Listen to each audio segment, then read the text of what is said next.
രാഹുൽ മാങ്കൂട്ടത്തിലെ നോട്ടപ്പുള്ളി ആക്കിയത് തന്നെ അയാളുടെ ആ ഒരു നേതൃത്വ പാഠവും കൊണ്ടും അയാൾ ഈ സമരങ്ങളെ മുന്നിൽ നിന്ന് നയിച്ചത് കൊണ്ടും അയാൾ പാർട്ടിക്കും പിണറായി വിജയന് ഭീഷണിയായി വരുമെന്നുള്ളത് കൊണ്ടുമാണ്. അവരുടെ തല തല്ലി പൊളിക്കാൻ, അവരുടെ കൈയും കാലും അടിച്ച് ഒടിക്കാൻ നേതൃത്വം നൽകിയ ഒരു സ്ത്രീ ഇപ്പോൾ പ്ലീഡറായി വന്നാൽ അവിടെ കേസിന് അവകാശാധികാരം ഇല്ലേ?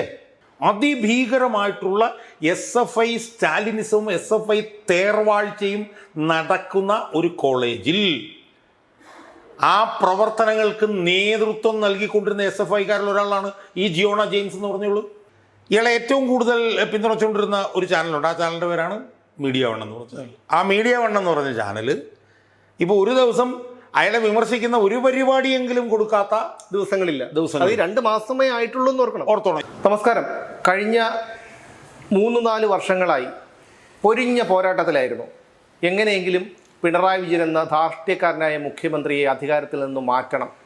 അതിലൊരു ചെറിയ പങ്ക് വഹിക്കാൻ ഞാൻ ഉൾപ്പെടെയുള്ളവർക്ക് കഴിഞ്ഞിട്ടുണ്ട് എന്നാണ് വിശ്വാസം. ഷാജാൻ സാറൊക്കെ വലിയ പങ്ക് വഹിച്ച ആൾക്കാരാണ്. പക്ഷേ ഇനിയെങ്കിലും വിശ്രമിക്കാം, അല്ലെങ്കിൽ ഇനിയെങ്കിലും സമാധാനത്തോടു കൂടി ഇരിക്കാമെന്ന് കരുതിയിരിക്കുമ്പോഴാണ് നമ്മുടെ പുതിയ മുഖ്യമന്ത്രി VD സതീശൻ്റെ ചില പ്രവൃത്തികളൊക്കെ ഇപ്പോൾ കാണേണ്ടി വരുന്നത്.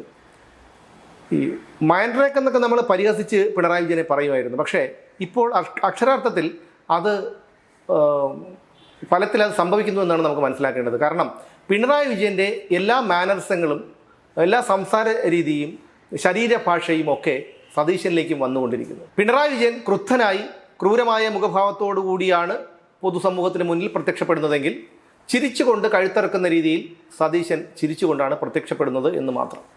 അദ്ദേഹത്തിൻ്റെ ശൈലി പോലും ഈ കഴിഞ്ഞ 2 മാസങ്ങൾ കൊണ്ട് മാറിയിരിക്കുന്നു. അധികാരം ഒരു മനുഷ്യനെ ഇത്ര പെട്ടെന്ന് ലഹരി പിടിപ്പിക്കുമോ എന്ന് പോലും നമുക്ക് സംശയിക്കേണ്ടിയിരിക്കുന്നു. പിണറായി വിജയൻ്റെ മറ്റൊരു പതിപ്പാണ്, ഒരു കാർബൺ കോപ്പിയായി സതീശൻ മാറുമെന്ന് മുമ്പ് പലതവണ ഞാൻ ഉൾപ്പെടെയുള്ളവർ പറഞ്ഞിട്ടുള്ളതാണ്. എന്തായാലും സതീശൻ്റെ ഇത്തരത്തിലുള്ള ഈ ഒരു നിലപാടുകളൊക്കെ അദ്ദേഹത്തിന് അറിയാവുന്ന ആൾക്കാർക്ക് പോലും അത്ഭുതം ഉണ്ടാക്കുകയാണ് ചെയ്യുന്നത്. ഒരു മനുഷ്യന് എങ്ങനെയാണ് ഇങ്ങനെ മാറാൻ കഴിയുക?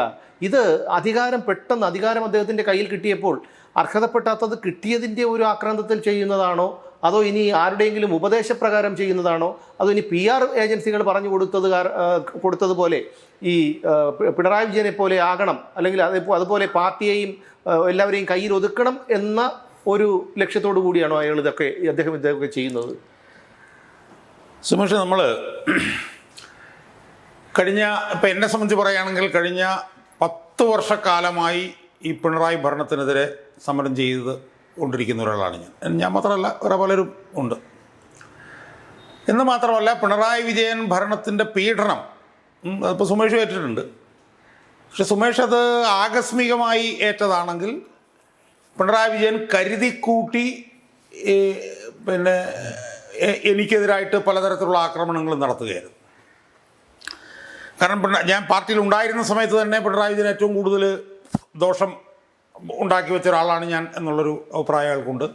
2006 അയാൾക്ക് മുഖ്യമന്ത്രി ആകാൻ പറ്റാതിരുന്നതിൻ്റെ പുറകിൽ ഞാനുണ്ടായിരുന്നു എന്നുള്ളൊരു തോന്നൽ അയാൾക്കുണ്ടായിരുന്നു. അതുപോലെ തന്നെ അയാൾ എല്ലാ കാലത്തും അയാളുടെ തലയ്ക്ക് മുകളിൽ ഡെമോക്രസിൻ്റെ വാള് പോലെ തൂങ്ങിക്കിടന്നിരുന്ന ലാവ്ലിൻ കേസ് കുത്തിപ്പൊക്കിക്കൊണ്ടുവന്നത് ഞാനാണ് എന്ന് അയാൾക്ക് തോന്നലുണ്ടായിരുന്നു. യഥാർത്ഥത്തിൽ 2006 മുതൽ 2016 വരെ അയാൾക്ക് അധികാരത്തിൽ നിന്ന് മാറി നിൽക്കേണ്ടി വന്നതിൽ നിർണായകമായൊരു പങ്ക് വഹിച്ചത് ഞാനാണെന്നൊരു തോന്നൽ അയാൾക്കുണ്ടായിരുന്നു. എന്ന് മാത്രമല്ല, പാർട്ടിയിൽ നിന്ന് പുറത്തു പോയതിന് ശേഷവും അയാൾക്കെതിരെ ഏറ്റവും ശക്തമായിട്ടുള്ള സമരമുഖം ഉയർത്തിയവരിൽ ഒരാൾ ഞാൻ എന്നുള്ളൊരു തോന്നൽ അയാൾക്കുണ്ടായിരുന്നു. അതിൻ്റെ അടിസ്ഥാനത്തിൽ കഴിഞ്ഞ 10 വർഷക്കാലം എന്നെ ഏതൊക്കെ തരത്തിൽ വേട്ടയാടാമോ അത്തരത്തിലൊക്കെ വേട്ടയാടിയിട്ടുള്ള ഒരാളാണ് വിജയൻ. 8 ദിവസം എന്നെ ജയിലിലിട്ടിട്ടുണ്ട്, എന്നെ കസ്റ്റഡിയിലെടുത്തിട്ടുണ്ട്, എൻ്റെ വീട്ടിൽ റെയ്ഡ് ചെയ്തിട്ടുണ്ട്, ഇതൊക്കെ ചെയ്തിട്ടുണ്ട്. അപ്പോൾ സ്വാഭാവികമായും അയാളുടെ പ്രധാനപ്പെട്ട ശത്രുക്കളിൽ ഒരാളായിട്ടുള്ള ഞാനെന്നുള്ള നിലയിൽ അയാൾ അധികാരത്തിൽ നിന്ന് പോകാൻ വേണ്ടി ഈ അച്യുതാനന്ദൻ നടത്തിയ സമരത്തിന് സമാനമാണെന്ന് ഞാൻ പറയുന്നില്ലെങ്കിലും വിട്ടുവീഴ്ചയില്ലാത്ത അചഞ്ചലമായിട്ടുള്ള പോരാട്ടമാണ് ഞാൻ കഴിഞ്ഞൊരു 10 പതിറ്റാണ്ടുകാലമായി നടത്തിക്കൊണ്ടിരുന്നത്. അപ്പം ഞാൻ ഈ തിരഞ്ഞെടുപ്പ് നടക്കുന്ന സമയത്തൊക്കെ ഞാൻ എൻ്റെ സുഹൃത്തുക്കളോട്, ഞാൻ സുമേഷോടും പറഞ്ഞിട്ടുണ്ടെന്നറിയില്ല, ഈ സർക്കാർ മാറി വന്നാൽ പിന്നെ എന്തായിരിക്കും, എനിക്ക് പിന്നെ പണിയില്ലാതാവും, ഞാൻ എന്ത് ചെയ്യും, പ്രതിപക്ഷം യൂട്യൂബ് ചാനൽ ഇനി നടത്തിക്കൊണ്ട് പോകാൻ പറ്റുമോ? ഇനിയിപ്പോൾ ചിലപ്പോൾ എനിക്ക് കുറച്ച് വിശ്രമിക്കാൻ ചിലപ്പം എനിക്ക് കഴിഞ്ഞെന്നിരിക്കും എന്നൊക്കെയുള്ള നിലയിൽ ഞാൻ സുമേഷോടും എൻ്റെ സുഹൃത്തുക്കളോടൊക്കെ ഞാൻ പറയുമായിരുന്നു. കാരണം വിജയം പോയി കഴിഞ്ഞാൽ പിന്നെ ആർക്കെതിരെ സമരം ചെയ്യും എന്നൊരു തോന്നല ചോദ്യമാണ് ഞാൻ ചോദിച്ചുകൊണ്ടിരുന്നത്. മനസ്സിലായി. പക്ഷേ ഈ പട പേടിച്ച് പന്തളം ചെന്നപ്പം പന്തം കൊളുത്തി പടയെന്ന് പറഞ്ഞതുപോലെ ഏതാണ്ടൊരു മുക്കാൽ പിണറായി വിജയനായി ഇപ്പോൾ അധികാരത്തിലിരിക്കുന്ന മുഖ്യമന്ത്രി മാറിയിരിക്കുന്നു എന്നുള്ളതാണ് അവസ്ഥ. അപ്പോൾ ഞാൻ യഥാർത്ഥത്തിൽ എനിക്ക് അന്ന് ഉള്ളതിനേക്കാൾ ഇരട്ടിപ്പണിയാണ് ഞാനിപ്പോൾ നേരിട്ടുകൊണ്ടിരിക്കുന്നത്. കാരണം എന്താണെന്ന് വെച്ചാൽ പിണറായി വിജയൻ ഭരിച്ചിരുന്ന കാലത്തെ അയാളുടെ കുഴപ്പങ്ങളെ കുറിച്ചിട്ട് പറയണം, അതോടൊപ്പമോ അതിനേക്കാൾ കൂടുതലോ ഇപ്പം മുഖ്യമന്ത്രിയായിരിക്കുന്ന സതീശൻ്റെ ചെയ്തികളെക്കുറിച്ചും പറയേണ്ട ഒരു നിലയിൽ ഇപ്പം ഈ ഒരു ഡബിൾ ഷിഫ്റ്റ് പണിയെടുക്കുന്ന ഒരു തൊഴിലാളിയെ പോലെ ആയിരിക്കുകയാണ് ഞാൻ. പക്ഷേ എന്നെ സംബന്ധിച്ചിടത്തോളം പറയുകയാണെങ്കിൽ ഞാൻ ഈ വി ഡി സതീശനെ എങ്ങനെയാണോ വിലയിരുത്തിയിരുന്നത് അങ്ങോട്ടേക്കാണ് ഇപ്പോൾ കാര്യങ്ങൾ എത്തിയിരിക്കുന്നത് എന്നാണ് മനസ്സിലാക്കാന്നുള്ളതാണ് എൻ്റെ വിലയിരുത്തൽ. ഞാൻ ഈ സതീശനെ വിമർശിച്ചുകൊണ്ടിരുന്ന സമയത്ത് എൻ്റെ സുഹൃത്തുക്കളായിട്ടുള്ള ഇടതുപക്ഷക്കാരുമായിട്ട് പോലും വലിയ തോതിലുള്ള തർക്കങ്ങൾ എനിക്ക് ഉണ്ടാക്കേണ്ടി വന്നിട്ടുണ്ട്. തെരഞ്ഞെടുപ്പ് സമയത്ത് സതീശനെ ഏറ്റവും കൂടുതൽ പിന്തുണച്ചവരിൽ നല്ലൊരു പങ്ക് ഇടതുപക്ഷ പ്രവർത്തകരായി. കാരണം നിലപാടുകളുടെ രാജകുമാരൻ, വോട്ട് ബാങ്ക് രാഷ്ട്രീയം നോക്കാത്തവൻ, സുകുമാരൻ നായർക്കെതിരെ വിമർശിക്കുന്നവൻ, വെള്ളാപ്പള്ളി എന്നൊക്കെ പറഞ്ഞിട്ട് ഭയങ്കരമായി. എന്നാൽ ഇപ്പം നോക്കുമ്പോൾ എന്താ കാണുന്നത്? ഒന്ന്, എനിക്ക് ഓർമ്മയുണ്ട്, ഞാനൊരു 2017-18 മുതൽ ഞാൻ ഇങ്ങനെ വിമർശിച്ച് 2017-18 മുതൽ ഞാൻ അപ്പോൾ അങ്ങനെ പ്രതിപക്ഷ നേതാവല്ല അല്ല അതെ എന്നാൽ പോലും ഞാൻ പല കാര്യങ്ങളും ഹരിത MLA എന്നൊക്കെ പറഞ്ഞ് വന്ന സമയത്താണ്. അല്ലല്ല, അത് ഉമ്മൻചാണ്ടി മുഖ്യമന്ത്രി ആയിരുന്നപ്പോഴാണ് 2011-14. അപ്പം ഞാൻ അന്ന് പോലെയല്ല വിമർശിക്കുമായിരുന്നു. പ്രതിപക്ഷ നേതാവായി ചാർജ് എടുത്ത സമയം മുതൽ 2021 മുതൽ നിരന്തരമായി ഞാൻ അങ്ങനെ വിമർശിക്കുമായിരുന്നു. നിരന്തരമായി. അതെല്ലാം ഒരുമാതിരി അതെല്ലാം രാഷ്ട്രീയ നിലപാടുകളുടെ അടിസ്ഥാനത്തിലായിരുന്നു. എനിക്ക് വ്യക്തിപരമായ യാതൊരു വിരോധം അങ്ങനെ ഒരിക്കലും ഉണ്ടായിട്ടില്ല, അന്നുമില്ല ഇന്നുമില്ല. അപ്പം അങ്ങനെ വിമർശിച്ചുകൊണ്ടിരുന്ന സമയത്തൊക്കെ തന്നെ എന്നെ വിമർശിച്ചിരുന്ന എൻ്റെ സുഹൃത്തുക്കളിൽ 99% പേരും ഇപ്പോൾ അയാൾ അധികാരത്തിൽ വന്ന് 2 മാസങ്ങൾക്കുള്ളിൽ അയാളുടെ ശത്രുക്കളായി മാറിയിരിക്കുന്നു. നമ്മളിപ്പോൾ ഒന്ന് ആലോചിച്ച് നോക്കിയേ. ഇയാളെ ഏറ്റവും കൂടുതൽ പിന്തുണച്ചുകൊണ്ടിരുന്ന ഒരു ചാനലുണ്ട്. ആ ചാനലിൻ്റെ പേരാണ് മീഡിയ വൺ എന്ന് പറഞ്ഞ ചാനൽ. ആ മീഡിയ വൺ എന്ന് പറഞ്ഞ ചാനൽ ഇപ്പോൾ ഒരു ദിവസം അയാളെ വിമർശിക്കുന്ന ഒരു പരിപാടിയെങ്കിലും കൊടുക്കാത്ത ദിവസങ്ങളില്ല. 2 മാസമേ ആയിട്ടുള്ളൂ എന്ന് ഓർത്തോണം. ഇന്നാണ് യഥാർത്ഥത്തിൽ മുഖ്യമന്ത്രിയായിട്ട് 2 മാസം ആവുന്നത്. അപ്പോൾ അത് അദ്ദേഹത്തിൻ്റെ 2 മാസത്തെ ഇതിനു വേണ്ടി നമുക്ക് ഈ എപ്പിസോഡ് അതെ നമുക്കതിൽ സമർപ്പിക്കാം. 2, അയാളെ ഏതൊക്കെ വിഭാഗങ്ങൾ അനുകൂലിച്ചിരുന്നോ ആ വിഭാഗങ്ങളെല്ലാം അയാൾക്കെതിരാണ്. ലീഗെതിരായി എല്ലാവരും. ഇപ്പം നമ്മൾ അയാളുടെ കാര്യത്തിൽ കാണേണ്ട ഒരു കാര്യം എന്താണ്? സാധാരണഗതിയിൽ കോൺഗ്രസ് എന്ന് പറഞ്ഞ പാർട്ടിയിൽ മുഖ്യമന്ത്രിയാകുന്നത് MLA-മാരുടെ അംഗബലം വെച്ചിട്ടാണ്. ഹൈക്കമാൻഡിന് തീരുമാനിക്കും, എന്നാലും MLA-മാർ ഭൂരിപക്ഷം അങ്ങനെയാണല്ലോ സാധാരണ. എന്നാൽ ഇത്തവണ എന്താ സംഭവിച്ചത്? 5 MLA-മാരുടെ പോലും പിന്തുണയില്ലാതിരുന്ന സതീശൻ മുഖ്യമന്ത്രിയായി. എങ്ങനെ മുഖ്യമന്ത്രിയായി? പൊതുമണ്ഡലം പിന്തുണച്ചിട്ട് മുഖ്യമന്ത്രിയായി. അതെ, ഒരർത്ഥത്തിൽ VS അച്യുതാനന്ദനെയൊക്കെ മുഖ്യമന്ത്രിയാക്കാൻ പൊതുമണ്ഡലം എങ്ങനെ പ്രവർത്തിച്ചോ അതുപോലെ വേറൊരു രൂപത്തിൽ. കാരണം അന്ന് ഭൗതികമായി അവർ പുറത്തു വന്നു. പക്ഷേ ഇന്ന് ഭൗതികമായി പുറത്തു വന്നില്ലെങ്കിലും അച്യുതാനന്ദനെയും സതീശനും തമ്മിലുള്ള താരതമ്യം എന്താണെന്ന് വെച്ചാൽ രണ്ടുപേരും മുഖ്യമന്ത്രിയാവാനുള്ള ചാലക ശക്തിയായി, കാറ്റലിസ്റ്റായി പ്രവർത്തിച്ചത് പൊതുമണ്ഡലമാണ് എന്നുള്ളതാണ്. യഥാർത്ഥത്തിൽ ഈ 2 മാസം കൊണ്ട് അയാൾ എന്താ ചെയ്തത്? അയാൾ മുഖ്യമന്ത്രിയാകാൻ വേണ്ടി അയാളെ പിന്തുണച്ച ആ പൊതുമണ്ഡലത്തെ പരിപൂർണമായി അയാൾ എതിരാളിയാക്കി എന്നതിന് സത്യം പറഞ്ഞാൽ അയാൾക്ക് ഒരു അവാർഡ് കൊടുക്കണമെന്നാണ് ഞാൻ പറഞ്ഞത്. 2 മാസം കൊണ്ട്. അല്ല, പിണറായി വിജയൻ പോലെ ഞാൻ പലപ്പോഴും പറയാറുള്ളത് പോലെ 33 വർഷം ബുദ്ധദേവ് ഭട്ടാചാര്യയും ജ്യോതിബാസുവും തലകുത്തി നിന്നിട്ടാണ് ബംഗാളിലെ ആ സ്ഥിതിയിലാക്കിയത്. പക്ഷേ പിണറായി വിജയന് 10 കൊല്ലം തികച്ചു വേണ്ടി വന്നില്ല. അതുപോലെയാണ് സതീശന്റെ കാര്യവും. അതുപോലെയല്ല അയാൾ 10 വർഷം കൊണ്ടാണ് അയാൾ ചെയ്തെങ്കിൽ ഇയാൾ 2 വർഷം കൊണ്ട് 2 മാസം കൊണ്ട് 2 വർഷം പോലും അതായത് 60 ദിവസം കൊണ്ട്. ഞാൻ ഈ MM ലോറൻസിനെ കുറിച്ചിട്ട് ഞാനൊരു തമാശ കേട്ടിട്ടുണ്ട്. ആ തമാശ എന്താണെന്ന് വെച്ചാൽ MM ലോറൻസ് ഉറങ്ങാൻ കിടന്നിട്ട് രാത്രി ഭാര്യയും കൂടെ ഉറങ്ങാൻ കിടക്കും. രാത്രി ഞെട്ടി എഴുന്നേക്കും. ഞെട്ടി എഴുന്നേക്കുമ്പോൾ ഭാര്യ ചോദിക്കും, എന്താണ് സാറേ ഇങ്ങനെ എഴുന്നേറ്റ്? അല്ല, ഞാൻ ഇന്ന് 3 പേരെ വെറുപ്പിച്ചുള്ളൂ, 2 പേരെയും കൂടെ ഒന്ന് വെറുപ്പിക്കണം. വെറുപ്പിച്ചാൽ ഞാൻ എല്ലാ ദിവസവും ഒരു 5 പേരെയാണ് വെറുപ്പിക്കുന്നത്. അത് പക്ഷേ തീർന്നില്ല. അപ്പം ഞാൻ 5 പേരെയാണ് വെറുപ്പിക്കുന്നത്. പക്ഷേ നിർഭാഗ്യവശാൽ എനിക്കിന്ന് 3 പേരെ വെറുപ്പിക്കാൻ പറ്റുള്ളൂ. അതാണ് അദ്ദേഹത്തിന്റെ വിഷയം. അതുകൊണ്ട് 2 പേരെയും കൂടെ ഒന്ന് വെറുപ്പിക്കട്ടെ എന്ന് പറഞ്ഞിട്ട് അദ്ദേഹം രാത്രി അർദ്ധരാത്രി 2 പേരെയും കൂടെ വിളിച്ച് വെറുപ്പിച്ചിട്ടേ അയാൾ അങ്ങനെ കിടന്നാലേ അയാൾക്ക് ഉറക്കം വരുള്ളൂ. അതൊക്കെ തമാശയായിരിക്കും. എന്നാൽ പോലും ഈ MM ലോറൻസിനെ പോലെയുള്ള സഖാക്കളൊക്കെ ഈ മുഖം നോക്കാതെ പലരും തുറന്നടിച്ചതിന്റെ പേരിലായിരിക്കും അതങ്ങനെ. ഞാൻ പറഞ്ഞ ഇപ്പം MM ലോറൻസ് എന്ന് പറഞ്ഞാൽ നേതാവിനെ മോശമായി വിലയിരുത്താനോ അയാളെ മോശമായി കാണിക്കാനൊന്നുമല്ല, അവരുടെയൊക്കെ സ്വഭാവത്തിലുള്ള പ്രത്യേകതകളാണ്. ഞാൻ ഇയാളുടെ കാര്യം നമ്മൾ നിർത്തി നോക്കി ആലോചിച്ച് നോക്കി. 2 മാസം 60 ദിവസം 60 ദിവസം കൊണ്ട് എങ്ങനെയാണ് ഒരു മനുഷ്യന് ഇത്രയും പേരെ വെറുപ്പിക്കാൻ കഴിയുക? അതായത് തന്നെ പിന്തുണച്ച സാമൂഹ്യ വിഭാഗങ്ങളെ ഉൾപ്പെടെ, മുസ്ലിം ജനസമാനമാണല്ലോ അയാൾ ഏറ്റവും കൂടുതൽ പിന്തുണച്ചത്, ആ മുസ്ലിം ജനസമാനത്തെ ഉൾപ്പെടെ കോൺഗ്രസ്സുകാരെ ഉൾപ്പെടെ അയാൾക്ക് വേണ്ടി പൊതുമധ്യത്തിൽ വന്ന അയാൾക്ക് വേണ്ടി അഹോരാത്രം പണിയെടുത്ത ബുദ്ധിജീവികളെ ഉൾപ്പെടെ ഉള്ള എല്ലാ വിഭാഗം ആളുകളെയും. ഇതിനെ അപേക്ഷിച്ച് പിണറായി വിജയൻ ഒരു ഗുണമുണ്ട്, അത് അദ്ദേഹത്തിനോടൊപ്പം ഒട്ടി നിൽക്കുന്നവരെങ്കിലും സംരക്ഷിക്കുന്ന ഒരു നിലപാടുണ്ട്. പക്ഷേ അതും ഇല്ല. കാരണം ഇന്നലെ ഞാൻ അത്ഭുതപ്പെട്ടു പോയത് മറ്റേ എന്തുണ്ടല്ലോ നമ്മുടെ അലോഷ്യസ് സേവർ, ആ മനുഷ്യ അയാളോട് നിൽക്കുന്നു, അയാളെ കാണാത്ത രീതിയിൽ. ഞാനതിലേക്ക് ഇപ്പം പറഞ്ഞുകൊണ്ട് ഞാനത് പ്രതികരിക്കുന്നില്ല. അതായത് എന്നോട് കഴിഞ്ഞ ദിവസം ഒരു MP പറയുകയായിരുന്നു, MP മാരുടെ കോൺഫറൻസ് നടത്തി. അപ്പോൾ MP ലോക്സഭയിൽ ഉന്നയിക്കേണ്ട വിഷയങ്ങൾ സംസ്ഥാനത്തിൽ ഏതാണെന്ന് പറയാൻ വേണ്ടിയിട്ടാണല്ലോ. ആ മുതിർന്ന MP എന്നോട് പറഞ്ഞു, എൻ്റെ പൊന്നു ഷാജാനെ, പിണറായി വിജയൻ ഇതിനേക്കാളും ഭേദമായിരുന്നു കേട്ടോ. ആലോചിച്ച് നോക്കണം, ആര്? പിണറായി വിജയൻ ഇതിനേക്കാളും ഭേദമായിരുന്നു. കോൺഗ്രസിൻ്റെ ഒരു മുതിർന്ന MP. അന്നേരം അയാൾ ആ പരിപാടി നടത്തിയതിനെ കുറിച്ചിട്ട് പറയായിരുന്നു. പിണറായി വിജയനാണെങ്കിൽ പിണറായി വന്നിരിക്കും, ആ ബന്ധപ്പെട്ട സെക്രട്ടറിയോട് കാര്യങ്ങൾ എന്താ വെച്ചാൽ പറയാൻ പറയും. അത് കഴിഞ്ഞ് മന്ത്രിക്ക് വല്ലതും പറയാനുണ്ടോ എന്ന് ചോദിക്കും. തീരുമാനം. പിണറായി വിജയനാണെങ്കിൽ അത് കേൾക്കാനുള്ള ഒരു മൂളയില്ല, കാരണം അത് കേട്ടാലും മനസ്സിലാക്കാനുള്ള മൂളയില്ല. ഞാൻ അങ്ങനെ പറയുന്നില്ല. ഞാൻ പറഞ്ഞത് അയാൾക്ക് മൂളമുണ്ടോ ഇല്ലോ എന്നുള്ള വിഷയം ഇവിടെ നിൽക്കട്ടെ. പക്ഷേ അയാൾക്ക് ഒരു യോഗം എങ്ങനെ സംഘടിപ്പിക്കണം എന്നുള്ളത് സംബന്ധിച്ചിട്ട് അയാൾക്കറിയാം. കാരണം യോഗത്തിന് അജണ്ടയുണ്ട്. ആ അജണ്ട പ്രകാരം സെക്രട്ടറിക്ക് എന്താണ് പറയാനുള്ളത് സെക്രട്ടറി പറയുന്നു, മന്ത്രിക്ക് എന്താണ് പറയാനുള്ളത് പറയുന്നു. ഇതിനത് വേണം കേട്ടോ അവതരിപ്പിക്കാൻ എന്ന് പറയുന്നു, അടുത്ത അജണ്ടയിലേക്ക് പോകുന്നു. അങ്ങനെ ആ മീറ്റിംഗ് എങ്ങനെ അജണ്ട അനുസരിച്ച്, കാരണം അയാൾക്കറിയാം ഇതിനകത്ത് അയാൾക്കൊന്നും വലുതായിട്ട് കോൺട്രിബ്യൂട്ട് ചെയ്യാനില്ലെന്ന്. അതുകൊണ്ട് ഉദ്യോഗസ്ഥന്മാരോടും മന്ത്രിമാരോടും ചോദിക്കും. എന്നാൽ ഇയാൾ എന്താ ചെയ്യുന്നറിയോ? ഇയാൾ 90% സമയത്ത് ഇയാളങ്ങ് സംസാരിച്ചങ്ങ് പോയി. അജണ്ടയിൽ 25% പോലും പൂർത്തിയാക്കാൻ പറ്റിയില്ല. അത് ഇറങ്ങി അതിൻ്റെ വഴിക്ക് പോയി, ഒന്നും നടന്നില്ല. മനസ്സിലായി?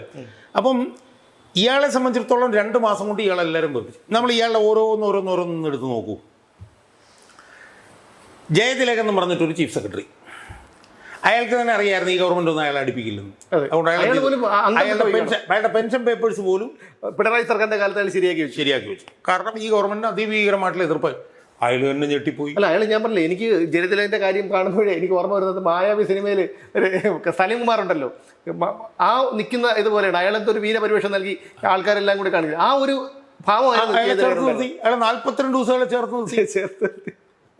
നിർത്തിയെന്ന് മാത്രമല്ല, അയാളുടെ ഉപദേശ നിർദ്ദേശങ്ങൾക്കനുസൃതമായി പ്രവർത്തിച്ചു. ആലോചിച്ച് നോക്ക്. മനസ്സിലായില്ലേ എന്തൊക്കെ പറഞ്ഞ അധികാരത്തിൽ അയാളുടെ. അത് കഴിഞ്ഞ ഉടനെ എന്ത് വന്നു? അത് കഴിഞ്ഞ ഉടനെ തന്നെ പ്രീഡർ നിയമനം വന്നു. പ്രീഡർ നിയമനത്തിൽ ആദ്യം വന്ന് എന്താണ്? സ്മാർട്ട് ക്രിയേഷൻസിൻ്റെ ഒരുത്തനെ സ്പെഷ്യൽ ഗവൺമെൻറ് ലീഡറാക്കി. ആരുടെ? ദേവസ്വം ബോർഡിൻ്റെ സ്പെഷ്യൽ ഗവൺമെൻറ് ലീഡറാക്കി. അതിനുശേഷം എന്താ സംഭവിച്ചത്? CPM കാരൻ ബിപിൻ എന്ന് പറഞ്ഞൊരുത്തനെ സ്പെഷ്യൽ ഗവൺമെൻറ് ലീഡറാക്കി. അവൻ്റെ നിന്ന് രാജിവെച്ച് മേടിക്കേണ്ടി വന്നു. CPI-കാരെ ലീഡറാക്കി, CPM-കാരനെ ലീഡറാക്കി, RSS-കാരനെ ലീഡറാക്കി. അവസാനം ഈ KSU-കാരുടെ യഥാർത്ഥത്തിൽ ഈ KSU-കാർക്ക് പ്ലീഡർ നിയമനത്തിൽ എന്താണ് കാര്യം എന്ന് ചോദിച്ചാൽ കാര്യമുണ്ട് എന്നാണ് ഞാൻ പറയുന്നത്. കാര്യമുണ്ടെന്നാണ് ഞാൻ പറയുന്നത്. ഈ പ്ലീഡറുടെ വിഷയം ഈ ഇപ്പോൾ ജിയോണ ജെയിംസ് എന്ന് പറഞ്ഞിട്ടൊരു SFI-കാരി, അവർ 2019 അവർ സന്നദ്ധ എടുക്കുന്നത്. 2019 5-6 വർഷമായി അവരെ പ്ലീഡറാക്കി. അവർക്ക് വേണ്ടി ശുപാർശ ചെയ്താരെന്നറിയാമോ? അത് നമ്മൾ അറിഞ്ഞാൽ മതിയാവുള്ളൂ.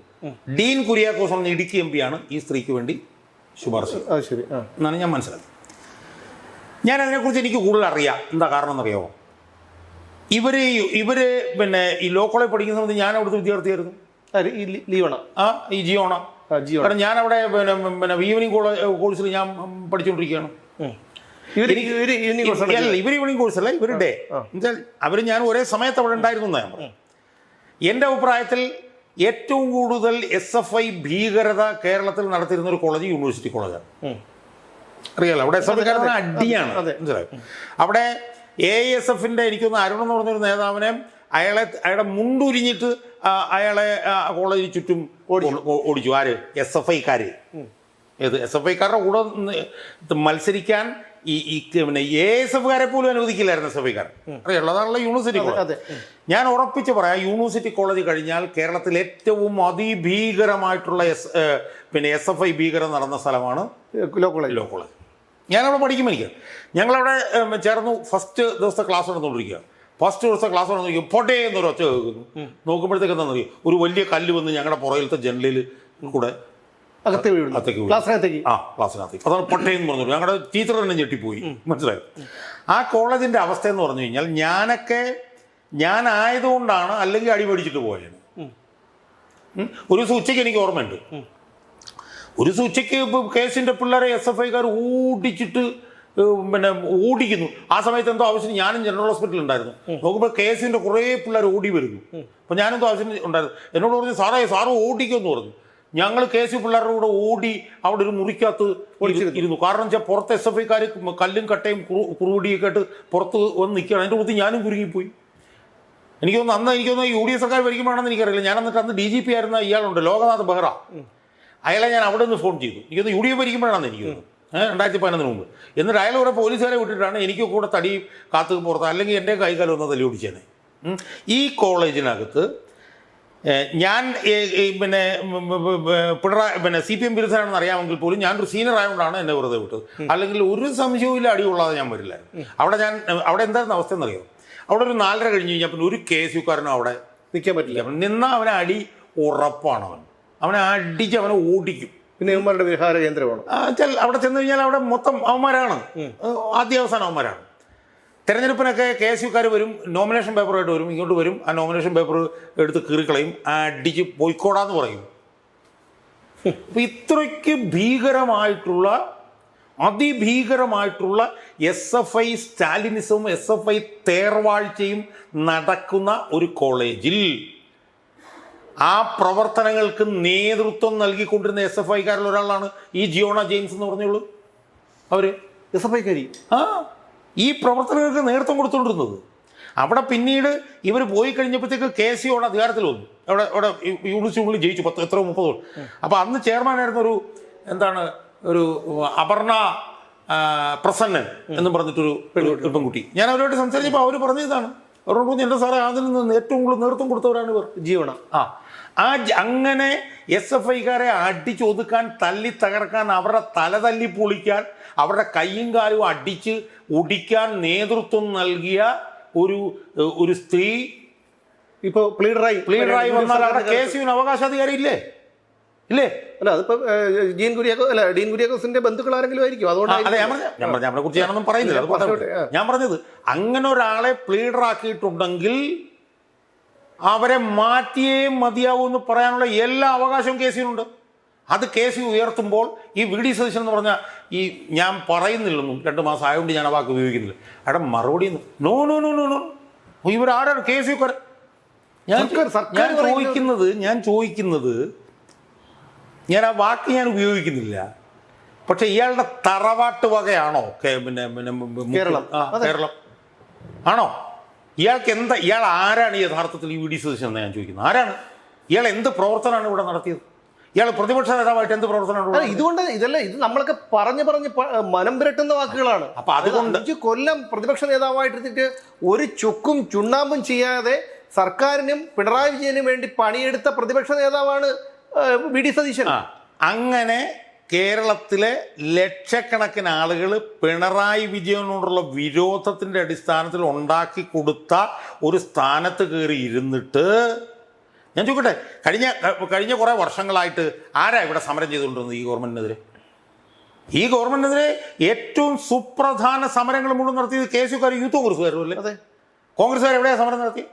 VD സതീശൻ എവിടെയാണ് സമരം നടത്തിയത്? രാഹുൽ മാങ്കൂട്ടത്തിലെ നോട്ടപ്പുള്ളി ആക്കിയത് തന്നെ അയാളുടെ ആ ഒരു നേതൃത്വ പാഠവും കൊണ്ടും, അയാൾ ഈ സമരങ്ങളെ മുന്നിൽ നിന്ന് നയിച്ചത് കൊണ്ടും, അയാൾ പാർട്ടിക്കും പിണറായി വിജയനും ഭീഷണിയായി വരുമെന്നുള്ളത് കൊണ്ടുമാണ്. ഞാൻ ചോദിക്കുന്നത്, ഈ പിണറായി വിജയൻ എന്ന് പറഞ്ഞ ഈ അധമനോട് തെരുവിൽ ഏറ്റുമുട്ടിയത് KSU പിള്ളേരല്ലേ? അവരല്ലേ കരിങ്കുടി കാണിച്ചു, അവരുടെ തല തല്ലി പൊള്ളിച്ചത്. അല്ല അതെ അല്ലേ?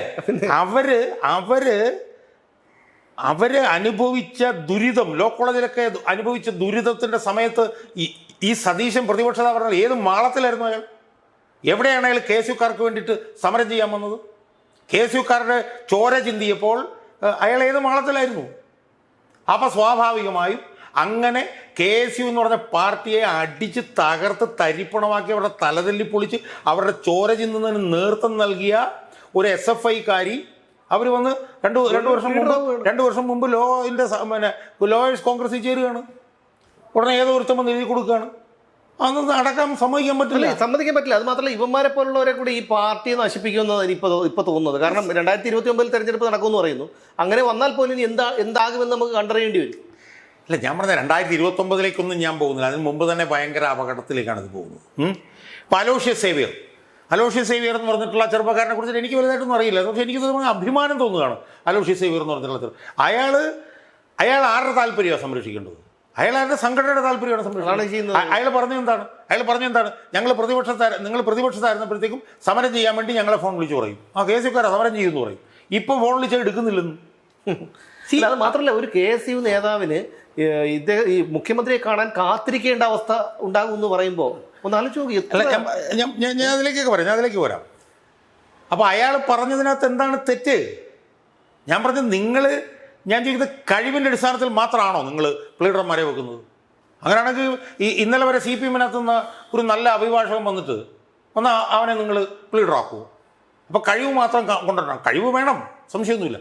പക്ഷെ ആ കഴിവിനോടൊപ്പം ഈ സർക്കാർ വരാൻ വേണ്ടി ത്യാഗോജ്വലവും ഐതിഹാസികവുമായിട്ടുള്ള സമരം നടത്തിയവർക്ക് അംഗീകാരം ഉണ്ടാവണ്ടേ? അല്ല, എനിക്ക് അത്ഭുതപ്പെടുന്ന ഒരു കാര്യം, അഡ്വക്കേറ്റ് BRM ഷഫീർ എത്രമാത്രം ഈ പാർട്ടിക്ക് വേണ്ടി ചാനൽ ചർച്ചകളിൽ പങ്കെടുത്തു, എത്രമാത്രം പ്രതിരോധിച്ചു. ആ BRM ഷഫീറിന് പോലും ഇപ്പോഴും ഒരു സ്ഥാനവും കൊടുത്തിട്ടില്ല എന്നുള്ളതാണ്. അല്ല, പക്ഷേ വേറൊരു വശം കൂടെ നമ്മൾ കാണണം. ആ BRM ഷഫീറാണ് ഇപ്പം VD സതീശന് വേണ്ടി വന്നിരിക്കുന്നത് കൂടെ നമ്മൾ കാണണം. അതൊരു ദുഃഖകരമായിട്ടുള്ള അവസ്ഥയാണ്. ഞാൻ പറയുന്നത് നമ്മളിപ്പം അധികാരം കൊടുക്കാത്തത് അവിടെ നിൽക്കട്ടെ, അത് കൊടുക്കേണ്ടവർക്ക് പലർക്കും കൊടുത്തിട്ടില്ല, അത് വേറെ കാര്യം. ഇപ്പോൾ BRM ഷഫീർ വക്കീൽ എന്നുള്ളതിൽ എന്തായിരുന്നു എന്നുള്ളതെന്ന് എനിക്കറിയത്തില്ല, അതവിടെ നിൽക്കട്ടെ. പക്ഷേ SFI ആയി നിന്നുകൊണ്ട് KSUക്കാരൻ്റെ തലതല്ലി പൊളിക്കുന്ന പ്രവർത്തനങ്ങൾ നടത്തിയ SFIയോടൊപ്പം നിന്ന SFIയുടെ ഒരു നേതാവിനെ നിങ്ങളൊരു സുപ്രഭാതത്തിൽ കയറ്റി വെക്കുക എന്ന് പറഞ്ഞാൽ അതെന്തൊരു ചെറ്റത്തരമാണത്. അതിന് ശരിക്കും പിണറായി വിജയൻ ഉപയോഗിച്ച വാക്ക് തന്നെയല്ലേ പറയേണ്ടത്? എന്നിട്ട് അവരവരുടെ ഗ്രീവൻസ് പറയുമ്പോൾ അതിനോട് നോ നോ നോ നോ എന്ന് പറഞ്ഞാൽ ഇതെന്താണ്? ആരാണ് ഇയാളെ ആരാ മുഖ്യമന്ത്രിയാക്കിയത്? ഇയാളെ തറവാട്ട് വീട്ടിൽ നിന്ന് മുഖ്യമന്ത്രിയാവാൻ ജനിച്ചു വന്നോന്നല്ലോ ഇയാൾ കോൺഗ്രസിൻ്റെ മുഖ്യമന്ത്രിയല്ലേ? കോൺഗ്രസ്സല്ലേ ഇയാളെ മുഖ്യമന്ത്രിയാക്കിയത്? അങ്ങനൊന്നും ഇതല്ലാതെ പോകാൻ പറ്റില്ല. ഒന്ന്. രണ്ട്, ഈ KSU എന്ന് പറഞ്ഞ സംഘടനയെക്കുറിച്ച് ഇയാൾക്ക് എന്താ അറിയാം? ഇയാൾ KSUവിലെല്ലാം ഉണ്ടായിരുന്നെന്ന് എനിക്കറിയില്ല. KSUവിലെല്ലാം ഉണ്ടായിരുന്നെങ്കിൽ തന്നെ അവിടെ ഒന്നും പറഞ്ഞ് കേട്ടിട്ടില്ല. മറ്റുള്ളവരൊക്കെ ചെന്നിത്തല ഉൾപ്പെടെയുള്ള നേതാക്കളൊക്കെ KSUവിലൂടെ വന്നതാണ് നമ്മൾ പലതിലും കണ്ടിട്ടുണ്ട്. പക്ഷേ സതീശനെ കുറിച്ച് ഞാനങ്ങനെ കേട്ടിട്ടില്ല. KSU എന്ന് പറഞ്ഞ സംഘടനയെ കുറിച്ചിട്ട് സതീശൻ എന്തറിയും? KSU എന്ന് പറഞ്ഞ സംഘടന DYFO പോലൊരു ഭരണവിലാസ സംഘടനയല്ല. KSU എപ്പോഴൊക്കെ പ്രതിപക്ഷത്തിരുന്നിട്ടുണ്ടോ ആ സമയത്തൊക്കെ UDF ഭരിക്കുമ്പോൾ അവരുടെ സമന്വയ നേതാക്കന്മാർക്കെതിരെ ശക്തമായിട്ടുള്ള വിമർശനം ഉന്നയിച്ച് വളർന്നു വന്ന സംഘടനയാണ് KSU. PSCക്കെതിരെ തന്നെ ഇപ്പോൾ കണ്ടില്ലേ? അല്ല, ഞാൻ പറഞ്ഞത് ഞാൻ കഴിഞ്ഞ ദിവസം മനസ്സിലാക്കായിരുന്നു. 70കളുടെ അവസാനമാണ് AK ആന്റണി മുഖ്യമന്ത്രിയായത്. AK ആന്റണി മുഖ്യമന്ത്രിയാകുമ്പോൾ അന്ന് ബെന്നി ബെഹനാനെ പോലുള്ളവരായിരുന്നു KSUവിൻ്റെ ഒക്കെ നേതാക്കന്മാർ. അന്ന് KSUവും SFIയും കൂടെ ചേർന്നൊരു സമരം നടത്തി. ആന്റണി വിമർശിച്ചു. ആന്റണി എത്ര സമയത്തോടു കൂടിയാണ് ഇവരെ സമീപിച്ചിരുന്നത്? കരുണാകരനായിരുന്നപ്പോൾ അതിശക്തമായി കോൺഗ്രസും KSUവും യൂത്ത് കോൺഗ്രസും KSUവും കരുണാകരനെ എതിർത്തിട്ടുണ്ട്. കരുണാകരൻ ഇതുപോലെയാണോ മറുപടി പറഞ്ഞിട്ടുള്ളത്? ശക്തമായ മറുപടി പറഞ്ഞിട്ടുണ്ടാവും. പക്ഷേ ഇതുപോലത്തെ അഹങ്കാരവും താൻ പ്രമാണിത്വവും അരഗൻസും അയാൾ കാണിച്ചിട്ടുണ്ടോ? ഇനി ഉമ്മൻചാണ്ടിയുടെ ഓർമ്മ ദിനമാണ് ഇന്ന് പുറത്തോണം. 3 വർഷം മനസ്സിലായില്ലേ? ആ ഉമ്മൻചാണ്ടി ഈ എതിരാളികളോട് സമീപിച്ചിരുന്നത് എങ്ങനെയാണ്? ഗ്രൂപ്പ് ഏറ്റവും ശക്തമായി നിന്ന സമയത്തല്ലേ ഉമ്മൻചാണ്ടി മുഖ്യമന്ത്രിയായിരുന്നത്? ആ സമയത്ത് KSUവും യൂത്ത് കോൺഗ്രസും ഒക്കെ എത്രയോ കാര്യങ്ങൾ ഉമ്മൻചാണ്ടി വിമർശിച്ചിരിക്കുന്നു. അപ്പോൾ അതുകൊണ്ട് തന്നെ ഈ സതീശൻ മനസ്സിലാക്കേണ്ട ഒരു കാര്യം, സതീശൻ്റെ ഈ താൻ പ്രമാണത്വം, ഈ അഹങ്കാരവും, ഇംഗ്ലീഷിൽ പറഞ്ഞാൽ ഈ അരഗൻസും, ഇതൊന്നും അവസാനിപ്പിക്കാതെ സതീശന് മുന്നോട്ട് പോകാൻ പറ്റില്ല. ഒരു സംശയം വേണ്ട മുന്നോട്ട് പോകാൻ. അല്ല, ഒരു കാര്യം കൂടി എടുത്തു പറയാതെ പോയി. കാരണം സതീശൻ കഴിഞ്ഞ 2 ദിവസം മുമ്പ് ഒരു മാധ്യമത്തിന് നൽകിയ അഭിമുഖത്തിൽ പറഞ്ഞത് ടാറ്റ കപ്പൽ നിർമ്മാണത്തിന് വേണ്ടിയിട്ട് 10,000 കോടി എന്തോ നിക്ഷേപിക്കുമെന്നാണ്. ടാറ്റ അങ്ങനെ ഒരു ഈ കാര്യം പറഞ്ഞിട്ട് ടാറ്റ പോലും ഞെട്ടിയിരിക്കുകയാണെന്നാണ് പറയുന്നത്. അല്ല, ഞാൻ പറഞ്ഞത്, ഞാൻ പറയുമ്പോഴത്തേക്കും സതീശനെ നുണേശൻ എന്ന് പറഞ്ഞിട്ടൊരു ക്യാമ്പയിൻ ഞാനതിനെ തള്ളിക്കളഞ്ഞാണ്. പക്ഷെ ഇത് എത്ര പച്ച കള്ളമാണ് ഇയാൾ പറഞ്ഞിരിക്കുന്നത്. പച്ച കള്ളമല്ലെന്നല്ല ഞാൻ ചോദിച്ചോട്ടെ. ടാറ്റ എന്ന് പറയുന്ന ഒരു വ്യവസായ ഭീമൻ, അവരിതുപോലെ ഒരു നിക്ഷേപം നടത്തുമ്പോൾ അവരറിയാതെ ഒരു സംസ്ഥാനത്തിൻ്റെ മുഖ്യമന്ത്രി നിരുത്തരവാദിത്വപരമായിട്ട് പബ്ലിക്കിൻ്റെ മുന്നിൽ ഇത് പറയുന്നു എന്ന് പറയുമ്പോൾ അത് എത്രത്തോളം ഗൗരവമുള്ളതാണെന്നുള്ളതാണ്. അതായത് ഇപ്പോൾ 2 കാര്യം കൂടെ പറഞ്ഞാൽ നമുക്ക് അവസാനിക്കും. ഒന്ന്, സുകുമാരൻ നായരോടുള്ള സമീപനം. NSSൻ്റെ സുകുമാരൻ നായരനെ വിളിച്ചു, സുകുമാരൻ നായരോട് സംസാരിച്ചു എന്നൊക്കെ പറഞ്ഞ് പച്ചക്കള്ളം. സുകുമാരൻ നായരോടൊക്കെ വിമർശനം ഉണ്ടാവാം, പക്ഷേ വിമർശനം ഉണ്ടാകുമെന്ന് പറയുമ്പോൾ അയാൾ മുഖ്യമന്ത്രി ആയി കഴിയുമ്പോഴത്തേക്കും എല്ലാവരുടെയും മുഖ്യമന്ത്രിയല്ലേ. PK ശശികലയും RV ബാബുവിനെയും കാണുന്നു. അതേസമയം സുകുമാരൻ നായരെ വിളിക്കുമ്പോൾ 5 ദിവസം കഴിഞ്ഞിട്ട് തിരിച്ചു വിളിക്കുന്നു. ഏറ്റവും അവസാനമായിട്ട് നമ്മൾ പറയേണ്ടതാ, KSUക്കാർ കാണാൻ സമയം ചോദിച്ചു, സമയം കൊടുത്തില്ല. KSUക്കാർ വിമർശിച്ചു. അത് ശരിയോ തെറ്റോ എന്ന് എനിക്ക് ചിലപ്പോൾ തെറ്റാണെന്ന് തന്നെ ഇരിക്കാം. കാരണം അവർ ഇതൊരു വിദ്യാർത്ഥി സംഘടനയാണല്ലോ. അയാൾ മുന്നിൽ വന്ന് നിൽക്കുകയാണ്, എന്നിട്ട് പോലും കണ്ടില്ല എന്ന് മാത്രമല്ല ഞാൻ മനസ്സിലാക്കുന്ന, അയാളെന്തോ കന്യാകുമാരി പോകാനുള്ള പരിപാടി ക്യാൻസൽ ചെയ്തിട്ടാണ് അയാൾ ഈ പരിപാടിയിൽ വന്നത്. ആരെ? Aloysius Xavier. എന്നിട്ട് അയാൾ മുമ്പിൽ വന്ന് നിന്നു. അയാളെ കാണുമ്പോൾ ഒന്ന് തോളത്ത് തട്ടി, അന്ന് കണ്ട അലോഷ്യസ് സേവ്യർ നിങ്ങളെ കാണാൻ എനിക്ക് 2 ദിവസം കഴിഞ്ഞില്ല കേട്ടോ, നാളെ വാ നമുക്ക് കാണാം, നമുക്ക് എല്ലാ പ്രശ്നങ്ങളും എല്ലാം പരിഹരിച്ച് തരാം കേട്ടോ എന്നും പറഞ്ഞ് 2 തട്ട് തോളെ തട്ടിയിരുന്നെങ്കിൽ ഈ വിഷയം അവിടെ വെച്ച് തീരില്ലായിരുന്നോ? നമ്മളിപ്പോൾ ഉമ്മൻചാണ്ടിയുടെ ഓർമ്മ ദിനം നമ്മൾ ഇന്ന് ഒന്ന് ആലോചിച്ചു, ഉമ്മൻചാണ്ടി ആയിരുന്നെങ്കിൽ എങ്ങനെയായിരുന്നു സമീപിക്കുക? അപ്പോഴേ പരിഹരിച്ചു കൊടുക്കില്ലേ? ആ സ്ഥാനത്ത് ഇയാൾ മുന്നിൽ നിന്നിട്ട് അയാളുടെ മുഖത്ത് പോലും നോക്കാതെ ഈ സതീശൻ പോകുമ്പോൾ ഇതൊന്നും ജനം മനസ്സിലാക്കില്ല, ജനത്തിന് ബോധ്യം ഉണ്ടാവില്ലെന്നൊന്നും ഈ സാമൂഹ്യ മാധ്യമങ്ങളുടെ കാലത്ത് സതീശൻ വിചാരിക്കരുത്. കാരണം സാമൂഹ്യ മാധ്യമങ്ങൾ വഴി അധികാരത്തിൽ വന്ന ആളാണ് ഇയാൾ. അതെ, ഈ നമ്മുടെ ഒരു ഉപയോഗം ഉണ്ടല്ലോ, നമ്മൾ ഈ ഞാനത് പറയുന്നില്ല എന്ന് പറഞ്ഞതുപോലെ സാമൂഹ്യ മാധ്യമങ്ങളെ ഉപയോഗിച്ച് അധികാരത്തിൽ വന്ന സതീശന് ഇപ്പൊ ഏറ്റവും പാരയായി വന്നിരിക്കുന്ന സാമൂഹ്യ മാധ്യമങ്ങളാണ്. അതെ. അല്ല, ഇനി സമൂഹ മാധ്യമങ്ങൾക്ക് ഇനി വിലക്ക് ഏർപ്പെടുത്തുമ്പോൾ പഴയതുപോലെ വേട്ടയാടൽ ഉണ്ടാവും എന്നുള്ള പേടിയാണ്. അല്ല, അതാണ് ഇപ്പൊ ഞാനിപ്പോൾ കണ്ടു. പിന്നെ സെബാസ്റ്റ്യൻ പോൾ പ്രതികരിക്കുന്ന ഞങ്ങളുണ്ട്. സെബാസ്റ്റ്യൻ പോൾ പറഞ്ഞു, ഞാൻ MP ആയിരുന്ന സമയത്ത് ഞങ്ങളൊക്കെ ഒരുമിച്ച് പ്രവർത്തിക്കുന്ന സമയത്ത് ഇയാളല്ല MLA, ഇയാൾ എങ്ങനെ ഇതുപോലെ മാറിയെന്ന് എനിക്ക് മനസ്സിലാവുന്നില്ല. ഇനി പിന്നെ പിണറായി വിജയൻ പറഞ്ഞ പോലെ കടക്കുപുറത്തുനിന്നുള്ള വാചകവും കൂടി ഇയാൾ ഉപയോഗിച്ചാൽ മതി. അല്ല, കടക്കുപുറത്തുനിന്നുള്ള വാചകം പിണറായി വിജയൻ അദ്ദേഹത്തിന്റെ സ്വതസിദ്ധമായ ശൈലിയിൽ പ്രയോഗിച്ചു. അതുപോലെയാണല്ലോ മെനഞ്ഞാന്ന് അത് വേറൊരു ശൈലിയാക്കി, സതീശൻ സ്റ്റൈലിലാക്കി സതീശൻ പറഞ്ഞു, സർക്കാർ തീരുമാനിക്കും, അപ്പോൾ പറയും, അപ്പോൾ നിങ്ങൾ കേട്ടാൽ മതി. 2 തമ്മിൽ എന്താണ് വ്യത്യാസം? അല്ല, അതുകൊണ്ട് ഞാൻ പറയുമ്പോഴത്തേക്ക് ആരും പ്രേക്ഷകർ വിഷമം തോന്നരുത്. വേണമെങ്കിൽ ചോദിക്കാം, ഈ ഗവൺമെൻറ് വന്നിട്ട് 2 മാസമല്ലേ ആയുള്ളൂ. പക്ഷെ ഞാൻ ഉറപ്പിച്ച് പറയാം, ഇയാളെ വെച്ച് വാഴിച്ചുകൊണ്ട് ഈ ഗവൺമെൻറ്റിന് മുന്നോട്ട് പോകാൻ ഒരിക്കലുമില്ല. കാരണം ഞാൻ അവസാനമായിട്ട് ഞാനൊന്ന് പറയട്ടെ, ഈ ഗവൺമെൻറ് വന്നിട്ട് 2 മാസമായി, അല്ലെ 2 മാസമേ ആയുള്ളൂ. 102 പിന്നെ സീറ്റിൽ ആണ് ജയിച്ചു വന്നത്. ഏതാണ്ട് 1 കോടിയിൽ പരം വോട്ടാണ് കിട്ടിയത്. CPM ഏതാണ്ട് 80 ലക്ഷം വോട്ട്, 20 ലക്ഷം വോട്ടിൻ്റെ വ്യത്യാസം. ഏതാണ്ട് 60-65 ലക്ഷം 70 എത്രയോ വോട്ട് കോൺഗ്രസിന് കിട്ടിയിട്ടുണ്ട്. 64 MLA-മാരുണ്ട് കോൺഗ്രസിന്. മനസ്സിലായില്ലേ?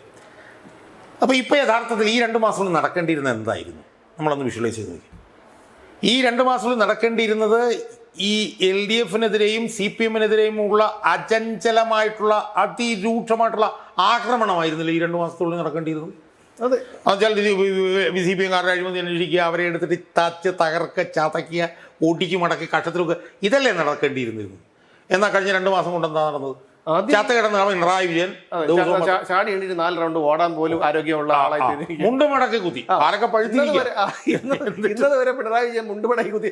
അതുപോട്ടെ, 2ാമത്തെ ഈ ബസ്സിൽ നിന്ന് താഴെ ഇറങ്ങാൻ പോലും ലിഫ്റ്റ് വെച്ച കക്ഷി നമ്മുടെ റെയിൽവേ സ്റ്റേഷന്റെ കോണിപ്പടി ക്ലച്ചിന് ചാടി നിയമസഭയുടെ പടി. ഞാനത് വീഡിയോ VD സതീശൻ കാരണക്കാരനായ. അയാൾ എഴുന്നേറ്റ് വരുന്നു. 10,000 വോട്ടിൽ കൂടുതൽ തോറ്റ് ഓടി മൂലയ്ക്ക് പോയി വാലും ചുരുട്ടിയിരിക്കുന്നവരാണ് പി രാജീവ്. ദിവസവും പത്രസമ്മേളനം നടത്തുന്നത്. ഒരു എന്താണ് കോട്ടയത്ത് നിന്ന് ഏറ്റുമാനൂർ നിയോഗിച്ചിട്ടുള്ള ദേവസ്വം മന്ത്രി അതൊക്കെ വെച്ചിട്ട് ഒരു നിർത്ത് അവനൊക്കെ ഞാൻ പറഞ്ഞ യഥാർത്ഥത്തിലുണ്ടല്ലോ. യഥാർത്ഥത്തിൽ സതീശനോട് ഇപ്പം നന്ദി പറയുന്നത് പിണറായി വിജയനും സംഘമായിരിക്കും ഞാൻ. കാരണം അടി കൊണ്ട് തൂറി വാലും ചുരുട്ടി ഓടേണ്ട സമയത്ത് തിരിച്ചു വരാനുള്ള എല്ലാ അവസരവും സതീശൻ ഉണ്ടാക്കി കൊടുക്കുകയാണ്. അതുകൊണ്ട് സതീശൻ ഈ പിണറായി വിജയൻ്റെ വീട്ടിൻ്റെ ഉമ്മറത്ത് എന്ന് നിങ്ങൾ നോക്കിക്കോ, സതീശൻ്റെ ഒരു ഫോട്ടോ പുഞ്ചിരിക്കുന്ന ഈ ചിരിച്ചുകൊണ്ട് കഷണ്ടി കെട്ടിങ്ങനെ ചിരിക്കുന്ന ഫോട്ടോ അത് പിണറായി വിജയൻ്റെ വീടിന് മുമ്പ് ഉണ്ടായിരിക്കും എന്നുള്ള കാര്യത്തിൽ ഒന്നില്ലെങ്കിലും പൂജാപുരക്കെങ്കിലും രഹസ്യമായിട്ട് പൂജിക്കുന്നുണ്ടാവും. ഒരു സംശയവും 2 സാമ്പ്രാണി ഡെയിലി കത്തിച്ച് വയ്ക്കുന്നുണ്ട്. അതുകൊണ്ട് ഒന്നുകിൽ 2 ഓപ്ഷനാണ് എനിക്ക് പറയാനുള്ളത്. ഒന്നുകിൽ ഒരു KPCC വരികയും ആ KPCC ഇയാളെ മൂക്കുകയറിട്ട് നിർത്തുകയും ചെയ്യണം. അതാണ് ഒരു ഓപ്ഷൻ. അതിൻ്റെ സാധ്യതയുണ്ട്. അതിനൊക്കെ പറ്റുന്ന നേതാക്കന്മാർ കോൺഗ്രസിലുണ്ട്. ഞാൻ പേരൊന്നും പറയുന്നില്ല. അത് ചിലപ്പോൾ സംഭവിച്ചേക്കാം. അല്ലെങ്കിൽ ഇയാൾക്ക് തുടർന്ന് പോകാൻ പറ്റില്ല. അതിൻ്റെ കാരണം എന്താണെന്നറിയോ സുമേഷ്? അവസാനമായി പറഞ്ഞാൽ ഇയാൾക്ക് ഇയാളുടെ സ്വഭാവം മാറ്റി അയാൾക്ക് മുന്നോട്ട് പോകാൻ പറ്റില്ല. പിന്നെ എനിക്കൊക്കെ അഭിമാനം തോന്നുന്നു. ഞാൻ അയാളെക്കുറിച്ച് എന്തൊക്കെ പറഞ്ഞുണ്ടാക്കി ഭരണപരിചയമില്ല. ഭരണത്തിൽ ഇരുന്നിട്ടില്ല, ഔദ്യോഗിക സ്ഥാനങ്ങളിൽ ഇരുന്നിട്ടില്ല, അറിയില്ല. എന്നാൽ മുഖ്യമന്ത്രി ആയി കഴിഞ്ഞ് കഴിഞ്ഞാൽ ആളുകൾ മാറണ്ടേ? അപ്പം ഞാൻ ചോദിക്കട്ടെ, ഇപ്പോൾ VS അച്യുതാനന്ദൻ ആദ്യമായിട്ടല്ലേ മുഖ്യമന്ത്രി ആകുന്നത്? അപ്പോൾ ഇന്ന് ബസ്സിൽ വന്ന് ആലോചിച്ചുകൊണ്ടിരിക്കുകയും അയാൾ മറ്റു പല സ്ഥലങ്ങളിലൊക്കെ പ്രതിപക്ഷ അല്ലല്ല ഞാൻ അച്യുതാനന്ദനെ കുറിച്ച് മാത്രം ഞാൻ എടുക്കുക. അച്യുതാനന്ദൻ പോലും മന്ത്രിയായിട്ടില്ല. അയാൾ പ്രതിപക്ഷ നേതാവ് മാത്രമായിട്ടിരുന്നു. പക്ഷേ അയാൾ 2006-11 കാലഘട്ടത്തിൽ എത്ര ഗംഭീരമായിട്ടാണ് ആ മുഖ്യമന്ത്രി സ്ഥാനത്ത് അയാൾ ഇരുന്നത്. അപ്പം അതുകൊണ്ട് അധികാര സ്ഥാനത്ത് ഇരുന്നിട്ടില്ല എന്നുള്ളത് ഒരു ഡിസ്ക്വാളിഫിക്കേഷൻ ആവേണ്ട കാര്യമില്ല. പക്ഷേ ഇയാളെ സംബന്ധിച്ചിടത്തോളം ഇയാൾക്ക് അതിന് കഴിയില്ല. ഇയാൾക്കിത് ഒരുമിച്ച് കൊണ്ടുപോകാൻ കഴിയില്ല. ഇപ്പോൾ കഴിഞ്ഞ ദിവസം ഞാൻ അറിഞ്ഞ ഒരു കാര്യം കൂടെ ഞാൻ പറയാം. ഏഷ്യാനെറ്റിൽ മറ്റേ ഞാൻ കണ്ടത്, ബിന്ദു കൃഷ്ണ മന്ത്രിയായതിൻ്റെ തൊട്ട് പിറ്റേ ദിവസം തന്നെ അവരുടെ പ്രൈവറ്റ് സെക്രട്ടറി ആയിട്ട് ഒരാളുടെ പേര് റെക്കമെൻഡ് ചെയ്ത് കൊടുത്തു. 2 മാസമായിട്ടും ഇയാൾ അതിൽ ഒപ്പിട്ടിട്ടില്ല. ബിന്ദു കൃഷ്ണയ്ക്ക് മന്ത്രിമാർക്ക് പ്രൈവറ്റ് സെക്രട്ടറിക്ക് നമ്മുടെ personal staff private secretary. M ലിജുവിന് പ്രൈവറ്റ് സെക്രട്ടറി ഇല്ല. OG ദിനേഷിൻ്റെ ഓഫീസിൽ 19 പേരുന്നുണ്ട്, 4 പേരേ ഉള്ളൂ. മനസ്സിലായില്ലേ? ഇപ്പോൾ പുതിയ ചീഫ് സെക്രട്ടറി ഒരുത്തണ്ടിരിപ്പുണ്ട്. പുതിയ ചീഫ് സെക്രട്ടറിയെ കുറിച്ചിട്ട് 5 വനിതകളുടെ പരാതിയുള്ളവരാണ് പുതിയ ചീഫ് സെക്രട്ടറി. തലയ്ക്കുള്ളിയുള്ളവരാണെങ്കിൽ അതുപോലെ തന്നെ ചീഫ് സെക്രട്ടറി ആയിട്ട് ഇരുത്തുമോ? ആലോചിച്ച് നോക്കി. അയാൾക്കെതിരെ എപ്പോൾ വേണമെങ്കിലും ആ പരാതികളെല്ലാം മുങ്ങി വരാമെന്നാണ് ഞാൻ മനസ്സിലാക്കുന്നത്. വന്നു കഴിഞ്ഞാൽ ഈ ചീഫ് സെക്രട്ടറി എടുത്ത് ചവിട്ടി ദൂരക്കളേണ്ടി വരില്ലേ? അല്ല, പിണറായി വിജയനെ പോലെ ഒരു നിലപാടെടുത്തു കഴിഞ്ഞാൽ ദൂരക്കളയില്ല. പക്ഷേ നമ്മൾ മനസ്സിലാക്കേണ്ടത് CPM അല്ല കോൺഗ്രസ്. CPM-നകത്ത് പിണറായി വിജയൻ ഇപ്പോൾ തുണി ഉരിഞ്ഞ് നിൽക്കുകയാണെങ്കിലും പിണറായി വിജയൻ കോട്ടും ഷർട്ടും ഇട്ട് നിൽക്കുന്നു. എത്ര സുന്ദരം! ഏത് പിണറായി വിജയൻ നമ്മളൊന്ന് ആലോചിക്കും. ഇപ്പോൾ പിണറായി വിജയൻ പിന്നെ കോട്ട് ഇട്ടിട്ട് വരുന്നു, താഴെ വിവസ്ത്രം എന്ന് നമ്മൾ വിചാരിക്കുക. അതാണ് CPM-കാരുടെ അടുത്ത് ലോക്കൽ സെക്രട്ടറി ഇത്ര ഗംഭീരമായിട്ട് ഉള്ള കോട്ടിനിട്ട് നിൽക്കും. അതാണ് CPM. ഇപ്പം രാത്രിയാണെന്ന് പറഞ്ഞു കഴിഞ്ഞാൽ രാത്രിയാണെന്ന് പറഞ്ഞ് പ്രമേയം പാസ്സാക്കി മുദ്രാവാക്യം വിളിച്ചിറങ്ങും. പക്ഷെ കോൺഗ്രസ് അതുപോലല്ല. കോൺഗ്രസിനകത്ത് വിമർശനം വരും. ഇപ്പോൾ വീര്യം കുറഞ്ഞ മദ്യം വിമർശനം വന്നു, അദാനി വിമർശനം വന്നു, പ്ലീഡർ വിമർശനം വന്നു, KSUവിൻ്റെ വിമർശനം. അതാണ് കോൺഗ്രസ്. അതുകൊണ്ടാണ് ഞാൻ പറഞ്ഞത് കോൺഗ്രസിന് രക്ഷപ്പെടാൻ അവസരമുണ്ട്, ഇനിയുണ്ട്. അതുകൊണ്ട് ഒന്നുകിൽ ഇയാളെ മൂക്കേറിട്ട് KPCC എടുക്കുന്ന തീരുമാനത്തിനനുസരിച്ച് ഇയാളെ മുന്നോട്ട് കൊണ്ടുപോകണം. അതിന് സാധ്യതയില്ലെന്ന് ഞാൻ പറയുന്നില്ല. അത് നടക്കുന്നില്ലെങ്കിൽ ഇയാളെ മാറ്റൽ നടക്കില്ല. ഇയാളുടെ കൂട്ടത്തിൽ കോൺഗ്രസ് അങ്ങ് മുങ്ങും. അത്രേ ഉള്ളൂ. കാരണം KPCC വന്നില്ലെങ്കിൽ ഇയാളുടെ താൻപ്രമാണത്തായിട്ട് പോകും. ജനം മുഴുവൻ എതിരാവും. 2029 20 സീറ്റിൽ ഒരു 15 സീറ്റ് എതിരായിട്ട് ആര് വരുന്നു? ചിലപ്പോൾ പുതിയ സെറ്റുകാർ വന്നാലെന്നുള്ളതുകൊണ്ടാണ് ഞാൻ CPM-ന്റെ പറയുന്നത്. അവരെ കൊണ്ടുപോകും എന്നുള്ളതാണ് വാസ്തവം. എനിക്കിപ്പോൾ സംശയം തോന്നുന്നത് അറിയാമോ? ഈ പിന്നെ തെക്കൻ സംസ്ഥാനങ്ങൾ പിടിച്ചെടുക്കുന്ന ഒരു ഇതിലാണല്ലോ BJP. ഇനി സതീശനെ എങ്ങനെ വിലക്കെടുത്തില്ല. കാരണം സതീശന്റെ നിലപാടുകളൊക്കെ നോക്കുമ്പോൾ പക്ഷേ സതീശനെ ഒരു പാർട്ടിക്ക് ഉൾക്കൊള്ളാൻ കഴിയില്ല. മനസ്സിലായി? അല്ല, അങ്ങനെയല്ല. ഇതുപോലെ ഭരണവിരുദ്ധ വികാരം ഉണ്ടാക്കി വെച്ചാൽ പോരെ? അല്ല, എന്നാലും സതീശന് പറ്റില്ല. സതീശനെ ആർക്കും ഉൾക്കൊള്ളാൻ കഴിയില്ല. പിന്നെ BJP-കാരൻ്റെ കാര്യം നമുക്കറിയാലോ ചെയ്തുകൊണ്ടിരിക്കുന്നത്. സ്വന്തം പാർട്ടി ഫണ്ട് തിന്ന് പള്ള വീർപ്പിച്ചുകൊണ്ടിരിക്കുക. അതുകൊണ്ട് അത് പോട്ടെ.